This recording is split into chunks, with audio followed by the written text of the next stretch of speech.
कांग्रेस की तुलना अब हिटलर की नाजी पार्टी से हो रही है। राहुल गांधी से सवाल पूछे जा रहे हैं कि क्या उनकी मोहब्बत की दुकान अब हिटलर का मकान बन गई है। राहुल गांधी को इन सवालों का सामना उनकी पार्टी के नेता और तेलंगाना के मुख्यमंत्री रेवंत रेड्डी के बयान की वजह से करना पड़ रहा है। क्या ये बयान, आगे बताएंगे आपको।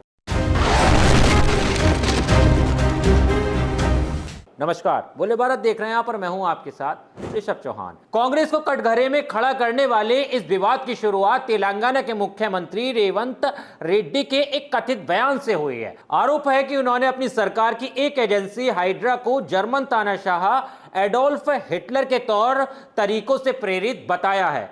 यहां हाइड्रा का मतलब है Hyderabad disaster response and asset protection agency, जो तेलंगाना में सरकारी जमीन से अतिक्रमण हटाने वाली प्रमुख टास्क फोर्स है। मीडिया में आई खबरों के मुताबिक रेड्डी ने अतिक्रमण के खिलाफ हाइड्रा के एक्शन की तारीफ करते हुए कहा है कि उन्होंने इस एजेंसी का नाम हिटलर से प्रेरित होकर रखा है, क्योंकि हाइड्रा हिटलर का फेवरेट शब्द है और उसने अपनी एक टीम का नाम हाइड्रा रखा था। रेवंत रेड्डी के इस बयान के बाद तेलंगाना की राजनीति में एक बड़ा विवाद खड़ा हो गया है। बीजेपी के साथ साथ तेलंगाना के बड़े विपक्षी दल बीआरएस के कार्यकारी अध्यक्ष केटी रामराव ने भी इस मामले में कांग्रेस और राहुल गांधी पर बेहद तीखा हमला बोला है। केटीआर के नाम से लोकप्रिय रामाराव ने सोशल मीडिया प्लेटफॉर्म एक्स पर लिखा कि क्या राहुल गांधी की मोहब्बत की दुकान अब हिटलर का मकान बन गई है। उन्होंने आरोप लगाया कि दिल्ली में राहुल गांधी खुद को संविधान का रक्षक बताते हैं,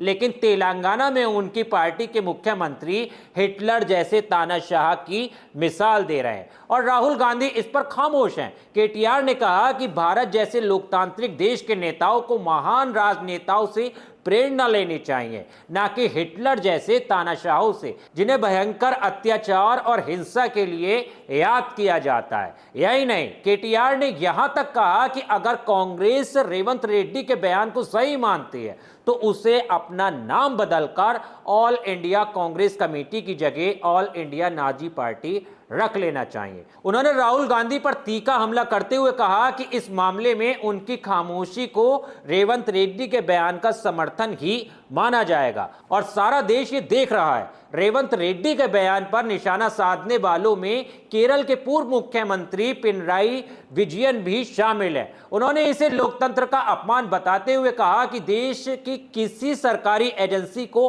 हिटलर से प्रेरित बताना बेहद चौंकाने वाला है। खास बात यह है कि विजयन की पार्टी सीपीएम अब भी कांग्रेस की अगुवाई वाले इंडिया ब्लॉक में शामिल है। हालांकि केरल में दोनों दल एक दूसरे के खिलाफ चुनाव लड़ते हैं। अब सवाल यह है कि क्या कांग्रेस इस पूरे विवाद पर सफाई देगी? क्या राहुल गांधी केटीआर के आरोपों का जवाब देंगे? सबकी नजरें इस बात पर भी टिकी होंगी कि रेवंत रेड्डी के आपत्तिजनक बयान पर खुद राहुल गांधी क्या रुख अपनाते हैं। आप इस पूरे विवाद पर क्या सोचते हैं, हमें कमेंट करके जरूर बताइएगा। वीडियो पसंद आया हो तो वीडियो को ज्यादा से ज्यादा लाइक और शेयर करना मत भूलिएगा। साथ ही साथ इसी तरह से आसान भाषा में खबरों को समझने और जानने के लिए बोले भारत को भी सब्सक्राइब कर लीजिएगा। मिलता हूं आपसे किसी और वीडियो में, तब तक के लिए धन्यवाद।